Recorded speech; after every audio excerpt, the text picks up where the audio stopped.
Hello everyone, welcome to career zone.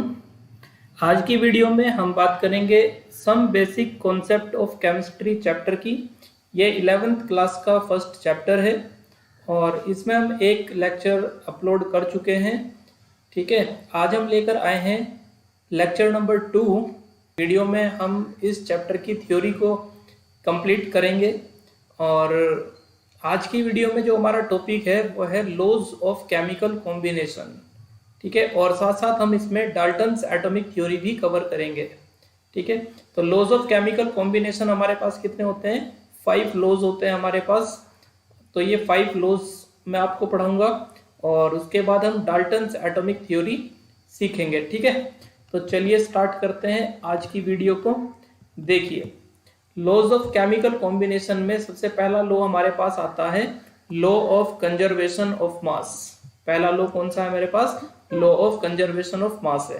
तो ये क्या कहता है कि in a balance chemical equation, अगर तुम्हारे पास कोई बैलेंस केमिकल इक्वेशन है तो उसमें total mass of reactant equal to क्या होता है? Total mass of product. एक बार और सुने, अगर कोई हमारे पास बैलेंस केमिकल इक्वेशन है तो उसमें total mass of reactant equal to होता है टोटल मास ऑफ प्रोडक्ट।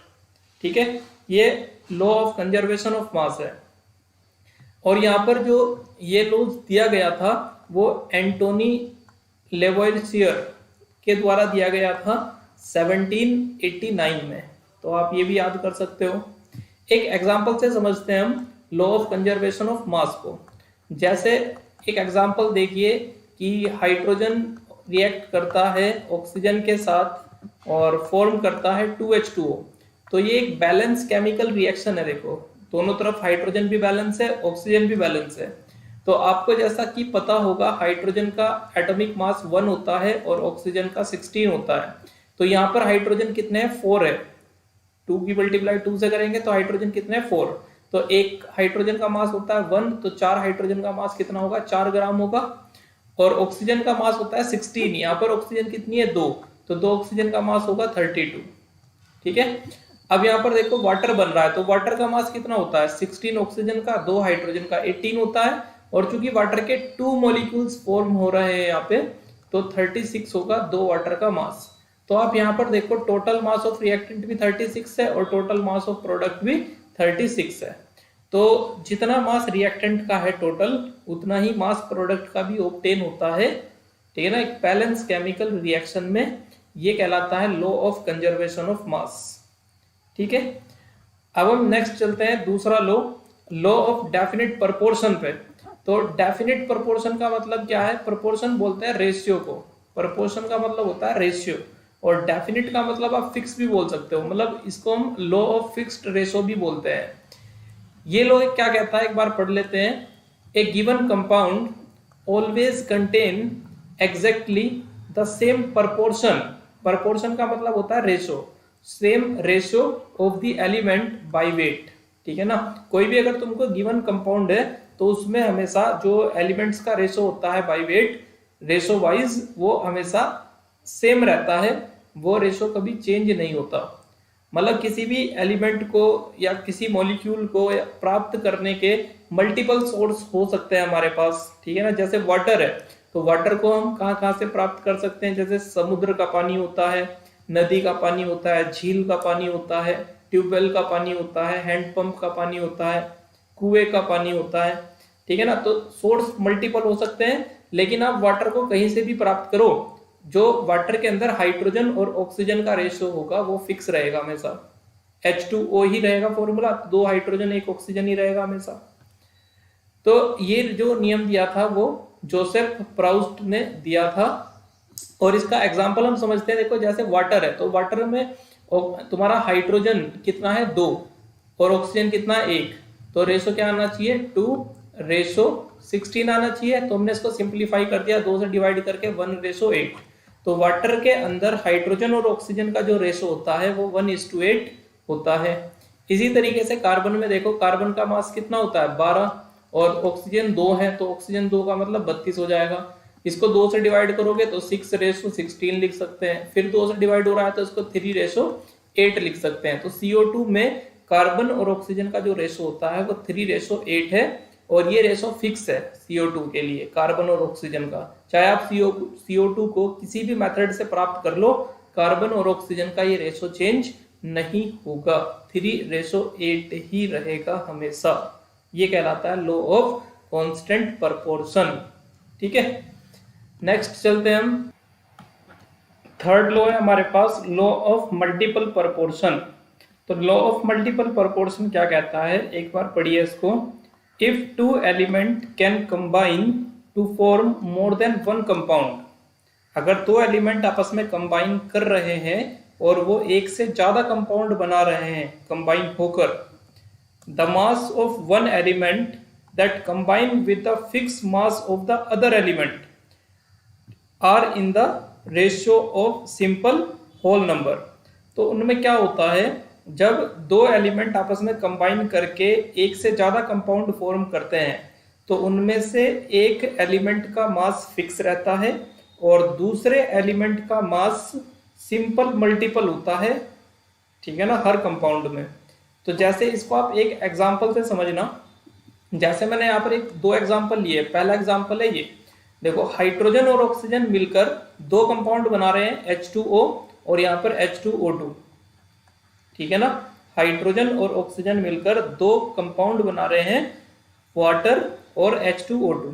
तो अगर इसमें रेशो देखता हूँ हाइड्रोजन और ऑक्सीजन का, तो दो हाइड्रोजन है एक ऑक्सीजन है वाटर में, तो रेशो आएगा 2:16।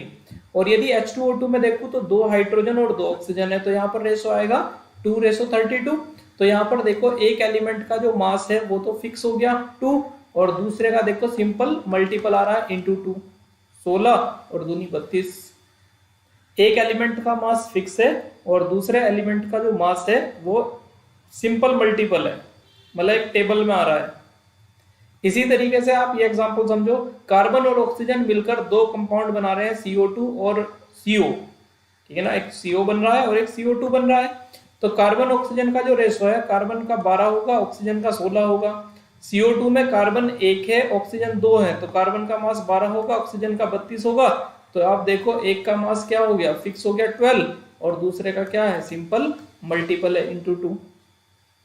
समझ रहे ना। तो जब दो एलिमेंट मिलकर दो या दो से ज्यादा कंपाउंड बनाते हैं तो उनमें से एक एलिमेंट का मास फिक्स रहता है और दूसरे एलिमेंट का मास सिंपल मल्टीपल होता है। ठीक है, नेक्स्ट चलते हैं। हमारा जो लॉ है 4th नंबर का, वो है गैलुसैक लॉ। ठीक है ना, 4 ऑफ गैसियस वॉल्यूम। ठीक है ना, ये गैसेस के लिए वैलिड होता है। तो ये बोल रहा है देखो, when gases combine or are produced in a chemical reaction they do so in a simple ratio by volume। जब गैसेस कंबाइन होती है या गैसेस प्रोड्यूस होती है किसी केमिकल रिएक्शन में, तो उनका जो वॉल्यूम होता है वो वॉल्यूम्स का जो होता है ना सिंपल रेशो में होता है वॉल्यूम उन गैसेस का जो आपस में रिएक्ट कर रही है और जो गैस प्रोड्यूस हो रही है, उनका जो रेशो होगा बाय वॉल्यूम वो सिंपल रेशो होता है, provided all gas at the same temperature and pressure. इसको भी आप एक एग्जांपल से समझो।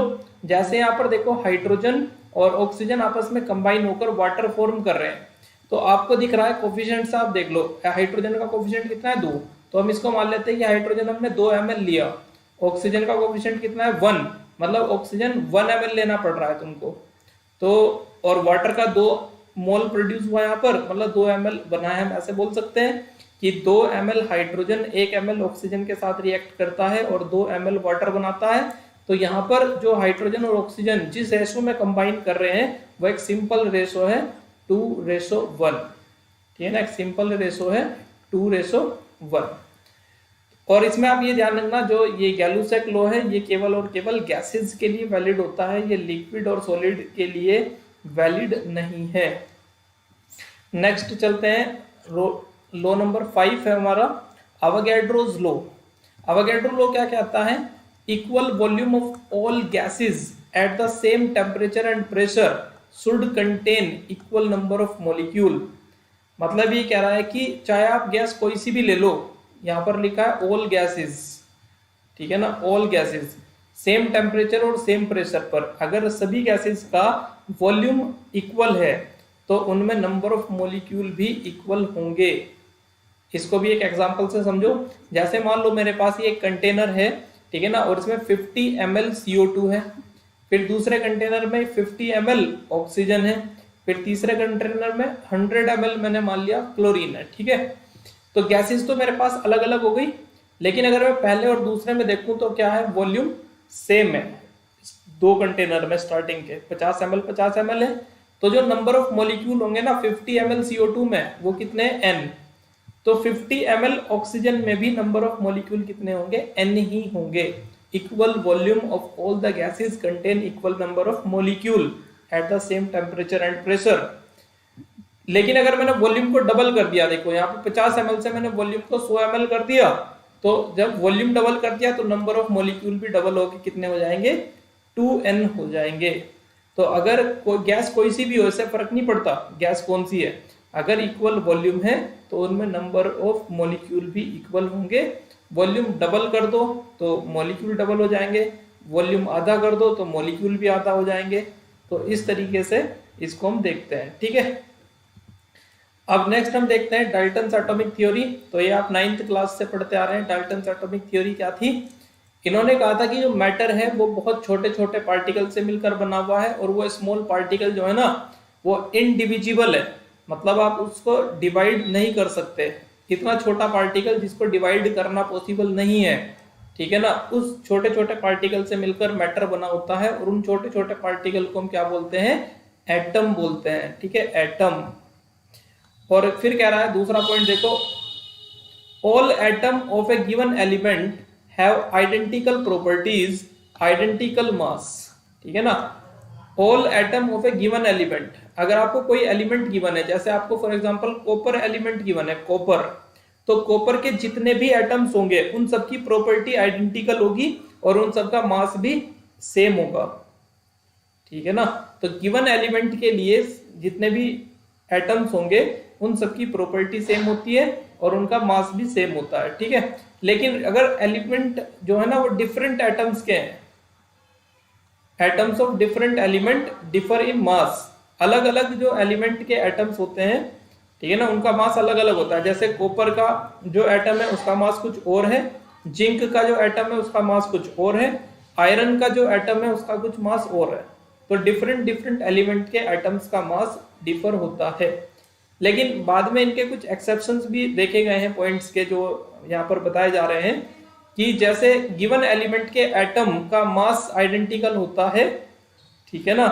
तो ये बात गलत साबित हुई थी जब आइसोटोप्स की डिस्कवरी हुई थी, ठीक है ना। आइसोटोप क्या होता है, जैसे कि मैं लिख देता हूं यहाँ पर 1H1 1H2 1H3, ये हाइड्रोजन के आइसोटोप है, हाइड्रोजन के आइसोटोप, ठीक है ना।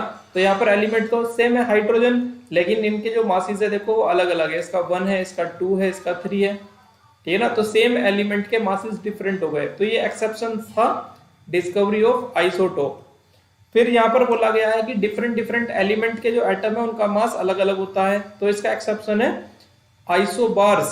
आइसोबार जैसे कि मान लेते हैं यहाँ पर 19 पोटेशियम 40, और यहाँ पर मान लेते हैं हम 20 कैल्शियम 40, ठीक है ना। या इसको हटा लो, इसकी जगह पर ऑर्गन ले सकते हैं 18 ऑर्गन 40। तो यहाँ पर देखो एलिमेंट अलग अलग है, ऑर्गन है, कैल्शियम है, लेकिन दोनों के मास क्या है, सेम है। तो ये आइसोबार और आइसोटोप यहाँ पर जब डिस्कवर हुए तो ये डाल्टन्स के एक तरीके से एक्सेप्शन बने, डाल्टन एटॉमिक थ्योरी के।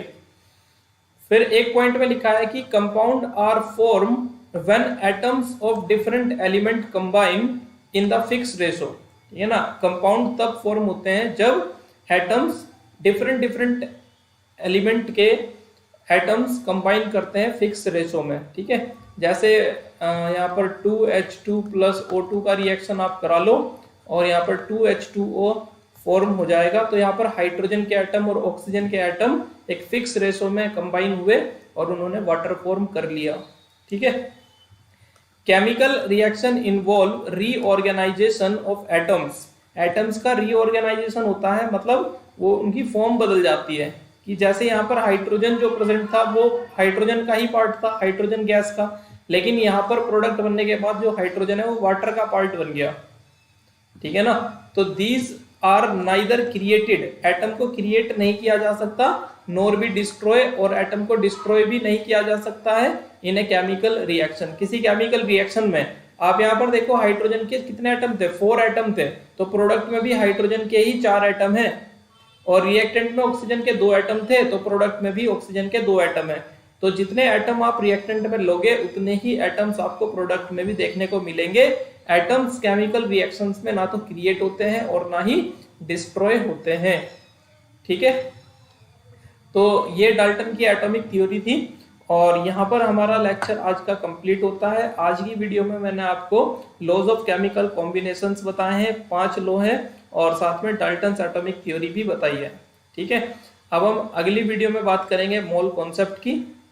तो आज की वीडियो में हम इतना ही रखते हैं। अगर आपको वीडियो पसंद आई हो तो आप वीडियो को लाइक कीजिए और वीडियो को शेयर भी कीजिए और चैनल को सब्सक्राइब कर दीजिए। ठीक है, तो मिलते हैं नेक्स्ट वीडियो में। आज के लिए इतना ही। Thank you very much.